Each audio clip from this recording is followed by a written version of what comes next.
Bienvenidos de nuevo a The Deep Dive. Prepárense para sumergirnos en el mundo de la economía, de la mano de uno de los grandes. Hey, Dalio. ¿Listos para descifrar cómo funciona la máquina económica? En este Deep Dive vamos a desmenuzar su famosa presentación. Y créanme, van a entender la economía de una forma totalmente nueva. No solo vamos a comprender mejor cómo funcionan los ciclos económicos, sino que también aprenderemos a identificar las fuerzas que los impulsan. Dalio tiene una forma única de explicar conceptos complejos. Utiliza la analogía de una máquina para describir la economía, lo que nos ayuda a visualizar cómo todas las piezas encajan. Me encanta esa analogía de la máquina. ¿Y cuál sería el engranaje principal de esta máquina económica? Las transacciones. Cada vez que compramos un café, pagamos el alquiler o invertimos. Estamos participando en una transacción. Comprador y vendedor intercambiando dinero, crédito, bienes, servicios o activos financieros. Dalio nos dice que si entendemos estas pequeñas piezas, podemos entender el sistema entero. Es como si al observar los engranajes de un reloj, comprendiéramos su funcionamiento. Pero, ¿qué impulsa esa máquina económica? ¿Cuáles son sus fuerzas motoras? Dalio identifica tres: el crecimiento de la productividad, el ciclo de deuda a corto plazo y el ciclo de deuda a largo plazo. Entender cómo interactúan estas fuerzas es clave para interpretar los eventos y ciclos económicos. Aquí es donde la cosa se pone interesante. Dalio nos dice que el crédito es una de las piezas más importantes y a menudo la más incomprendida. Totalmente. Es fundamental recordar que el crédito es un arma de doble filo. Es un activo para el prestamista y un pasivo para el prestatario. El prestamista espera que le devuelvan el dinero con intereses, mientras que el prestatario tiene la obligación de pagarlo. Y aquí viene una revelación que nos deja pensando. La mayor parte de lo que consideramos dinero es en realidad crédito. Dalio menciona que en Estados Unidos hay alrededor de 50 billones de dólares en crédito, en comparación con solo 3 billones de dólares en dinero real en circulación. Es una diferencia abismal. Exacto. Esto nos muestra el enorme poder del crédito en nuestra economía. Permite a individuos y empresas gastar más de lo que ganan, lo que puede impulsar el crecimiento económico. Imaginemos, por ejemplo, a alguien que gana $100,000 al año. Si pide un préstamo de $10,000, puede gastar $110,000, aunque solo haya ganado $100,000. Es decir, el crédito funciona como una especie de turbo para la economía. Pero sabemos que todo tiene un precio. ¿Cuál es la desventaja de este crecimiento impulsado por el crédito? La desventaja es que este aumento en el gasto puede llevar a la inflación, es decir, un aumento generalizado de los precios. Cuando la demanda de bienes y servicios supera la oferta, los precios tienden a subir. Y aquí es donde entra en juego el Banco Central, como la Reserva Federal en Estados Unidos. Entiendo.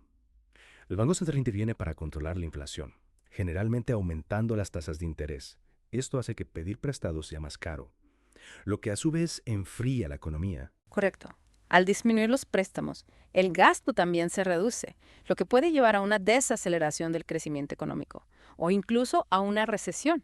Y así continúa el ciclo de deuda a corto plazo: expansión, inflación, restricción del crédito, recesión y vuelta a empezar. Es como una montaña rusa de auges y caídas económicas, impulsada por el comportamiento humano y nuestra inclinación a pedir prestado y gastar. Y todo esto nos lleva al ciclo de deuda a largo plazo, que se desarrolla a lo largo de décadas. El ciclo de deuda a largo plazo es un fenómeno fascinante, esencialmente. Es la acumulación de todos esos ciclos a corto plazo durante un periodo prolongado. A medida que los niveles de deuda aumentan, eventualmente se vuelven insostenibles, lo que lleva a lo que Dalio llama una carga de deuda. Y durante un tiempo. Este problema creciente de la deuda puede quedar enmascarado por el aumento de los precios de los activos y el crecimiento de los ingresos, creando una ilusión de prosperidad. Sí, y esto puede generar una falsa sensación de seguridad, comentando aún más los préstamos y el gasto. Pero al final, se llega a un punto de inflexión en el que los pagos de la deuda comienzan a superar el crecimiento de los ingresos. Y ahí es cuando la fiesta se acaba, ¿verdad? ¿Qué sucede entonces? Cuando la música se detiene, las personas y las empresas se ven obligadas a recortar sus gastos. Los ingresos comienzan a caer, el crédito se restringe y la economía comienza a desapalancarse. Desapalancamiento. Esa palabra suena un poco aterradora. ¿Qué significa exactamente? El desapalancamiento es el doloroso proceso de reducir las cargas de la deuda. Puede manifestarse de varias maneras: recortar gastos, reducir la deuda mediante impagos o reestructuraciones, redistribuir la riqueza de los que tienen a los que no tienen, e imprimir nuevo dinero por parte de los bancos centrales. Entonces, el desapalancamiento puede ser bastante feo, como una resaca económica después de años de excesos con el crédito. Pero Dalio sugiere que también hay una forma de hacerlo de manera bella. Así es. Un desapalancamiento bello implica un enfoque controlado y equilibrado para reducir la deuda, al mismo tiempo que se estimula el crecimiento económico. Esto requiere una coordinación cuidadosa entre el gobierno y el Banco Central. Suena complicado.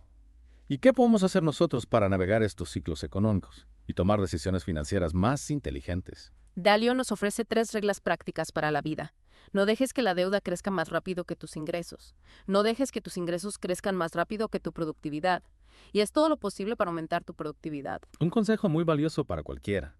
Independientemente de su nivel de ingresos o situación financiera, enfócate en construir una base sólida de ingresos y productividad, manteniendo la deuda bajo control. Exactamente. Al comprender estos principios fundamentales, podemos estar más preparados para los inevitables altibajos de la máquina económica. Y es importante recordar que, si bien el desapalancamiento puede ser doloroso, también presenta oportunidades para quienes están preparados. Esta ha sido una conversación muy reveladora. Pero antes de concluir la primera parte, tengo una pregunta. Dalio no aborda realmente el papel de la tecnología y la automatización en su modelo económico. Es una excelente observación. La tecnología y la automatización están dando forma a nuestro mundo a un ritmo acelerado, pero también introducen nuevas complejidades e incertidumbres en la ecuación económica. Precisamente. Me pregunto cómo estos factores podrían afectar los ciclos económicos futuros. Algo para reflexionar a medida que avanzamos hacia la segunda parte de nuestra inmersión en las ideas económicas de Rey Dalio. Es fascinante cómo el marco de Dalio, aunque se centra en las tendencias macroeconómicas, también se puede aplicar a nuestras vidas financieras personales. Totalmente. Sus 3 reglas. Mantener la deuda por debajo de los ingresos por debajo de la productividad y aumentar la productividad. Son increíblemente relevantes también para la salud financiera individual. Es como si nos diera un plan para construir un futuro financiero sólido. Y si conectamos esto con el panorama general, resalta la importancia de invertir en nuestras habilidades y conocimientos. A medida que la tecnología avanza, ciertos trabajos se vuelven obsoletos y surgen otros nuevos. Al aprender y adaptarnos continuamente, podemos aumentar nuestra productividad y mantenernos competitivos en el mercado laboral. Es como si Dalio nos dijera, no se limiten a navegar las olas económicas, aprendan a surfearlas. Ajá. Me gusta esa analogía. Y recordemos que incluso durante los periodos de desapalancamiento, cuando las cosas parecen sombrías, siempre hay oportunidades para aquellos que son ingeniosos y adaptables. Quienes pueden aportar valor en un panorama económico cambiante, siempre tendrán demanda. Se trata de ser proactivos, ¿verdad? Comprender estos ciclos nos permite tomar mejores decisiones, ya sea que estamos pensando en invertir, iniciar un negocio, o simplemente administrar el presupuesto de nuestro hogar. Exactamente. Es como tener un mapa que te ayuda a navegar por los giros y vueltas del panorama económico. Ahora bien, volviendo a la analogía de la máquina de Dalio, él divide la economía en diferentes tipos de transacciones, entre compradores y vendedores. Habla de mercados de bienes, servicios y activos financieros. Claro. Y aquí es donde entra en juego el concepto de crédito. Dalio señala que la mayor parte de lo que llamamos dinero es en realidad crédito. Promesas de pago en el futuro. Y como ya hemos comentado, este crédito puede ser una fuerza poderosa para el crecimiento económico, pero también puede llevar a burbujas peligrosas y niveles de deuda insostenibles. Esto plantea una pregunta importante. ¿Cómo distinguimos entre el buen crédito, que impulsa las inversiones productivas, y el mal crédito, que infla las burbujas y conduce a un gasto imprudente? ¿Cómo saber cuándo estamos usando el crédito de manera inteligente y responsable? Esa es una pregunta difícil. Supongo que depende de para qué se utiliza el crédito. ¿Pedir dinero prestado para invertir en educación o en un negocio que genere ingresos? Pues es una decisión inteligente.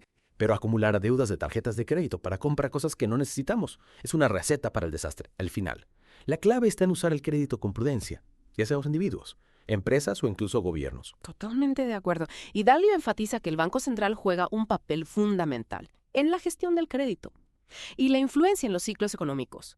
Al ajustar las tasas de interés, puede estimular los préstamos o enfriar una economía sobrecalentada, como un bombero que controla el fuego. Exacto.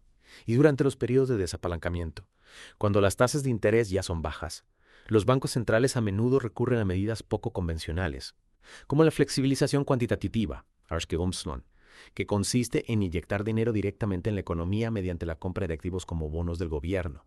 Pero esto no conlleva el riesgo de crear inflación.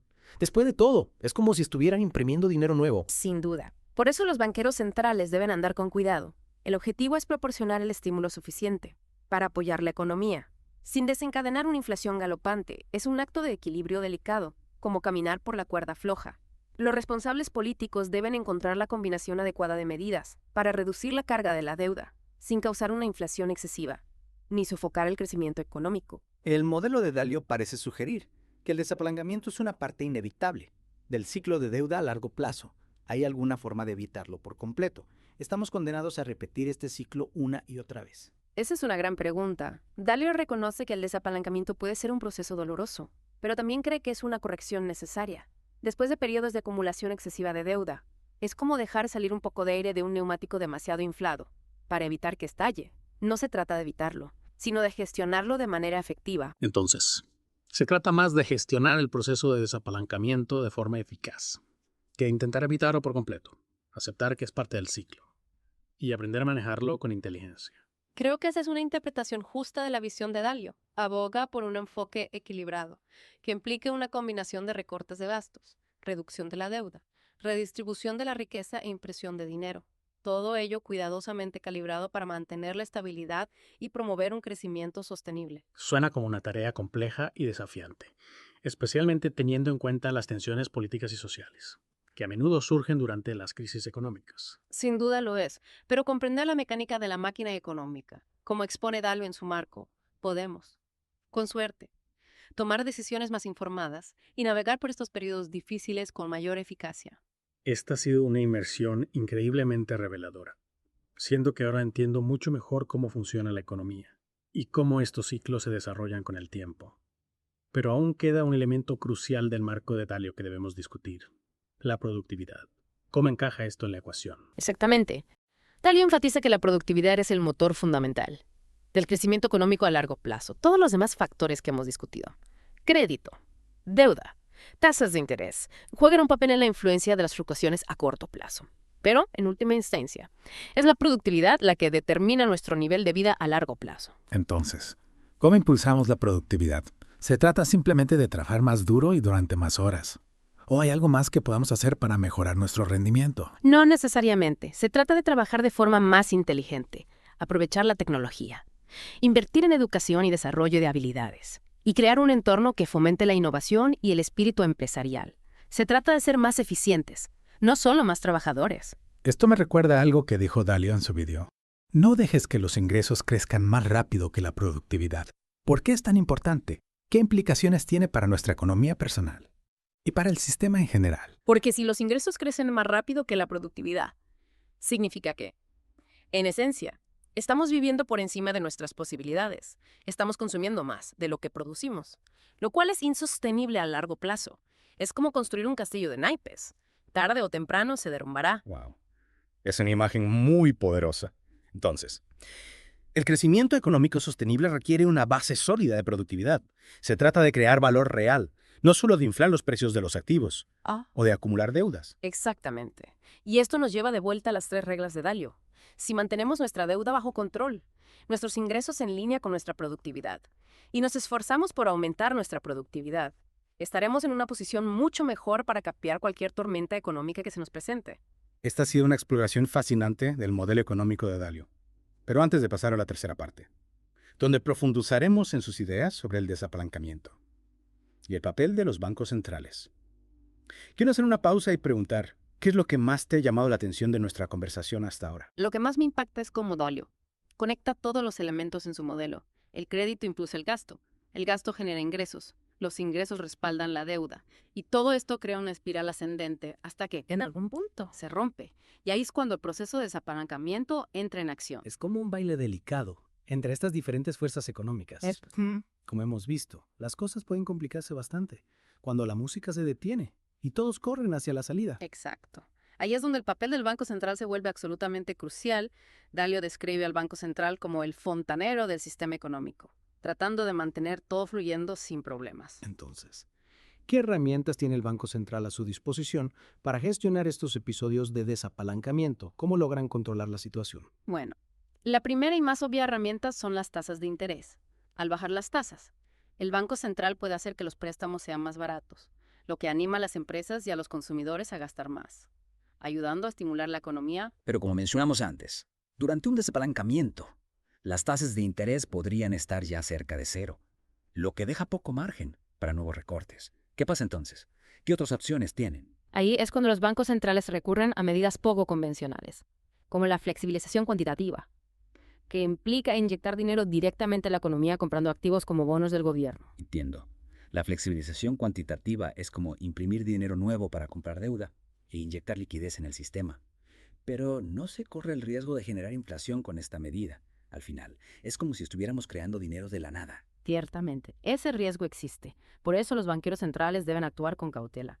El objetivo es proporcionar suficiente estímulo para apoyar la economía, sin provocar una inflación descontrolada. Es un equilibrio delicado, como caminar por la cuerda floja. Y como hemos visto a lo largo de la historia, no todos los episodios de desapalancamiento son iguales. Algunos son relativamente leves, mientras que otros pueden ser bastante severos, lo que lleva a recesiones prolongadas o incluso a depresiones. ¿De qué depende la intensidad de este proceso? La gravedad de un desapalancamiento depende de una multitud de factores, incluido el nivel de deuda, la salud del sistema bancario, la voluntad de los responsables políticos para actuar con decisión y la confianza general de los consumidores y las empresas. Dalio habla de la posibilidad de un desapalancamiento bello. ¿Cómo sería eso? ¿Es realmente posible un aterrizaje suave en medio de una crisis? En un desapalancamiento bello, el dolor de la reducción de la deuda se distribuye a lo largo del tiempo, permitiendo que la economía se ajuste gradualmente sin experimentar una fuerte caída. Esto generalmente implica una combinación de medidas de austeridad responsables, reestructuración de la deuda e inflación moderada, que ayuda a erosionar el valor real de la deuda. Es como aterrizar un avión suavemente en lugar de estrellarse. Pero ¿es realmente posible lograr un desapalancamiento bello? Suena con un escenario ideal. Lograr un desapalancamiento bello es un desafío enorme. Requiere una coordinación cuidadosa entre los responsables políticos, los banqueros centrales y el sector privado, además de un poco de suerte. Parece que el mensaje de Dalio es que, si bien no podemos evitar por completo los ciclos económicos, sin duda podemos aprender a navegarlos de manera más eficaz al comprender las fuerzas subyacentes en juego. Conocer las reglas del juego nos da una ventaja. Totalmente de acuerdo. Al comprender estos principios, podemos tomar mejores decisiones como individuos, empresas y responsables políticos, lo que ayuda a crear un futuro económico más estable y próspero. Esta inmersión en el marco económico de Dalio ha sido realmente esclarecedora. Nos ha dado una lente valiosa a través de la cual podemos ver las complejidades del mundo financiero.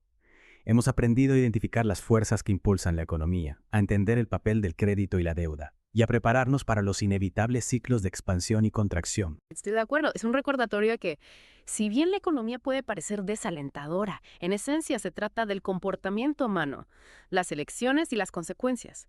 Y al comprender esas dinámicas, todos podemos convertirnos en participantes más informados y empoderados en el juego económico. Muchas gracias por acompañarnos en este viaje fascinante. Esperamos que hayan obtenido información valiosa, que les ayude a navegar por el mundo de la economía, un mundo en constante cambio. Ha sido un placer. Y recuerden, la mejor manera de predecir el futuro es comprender el pasado. Hasta la próxima. Sigan explorando, sigan aprendiendo y sigan sumergiéndose en las profundidades del conocimiento con The Deep Dive.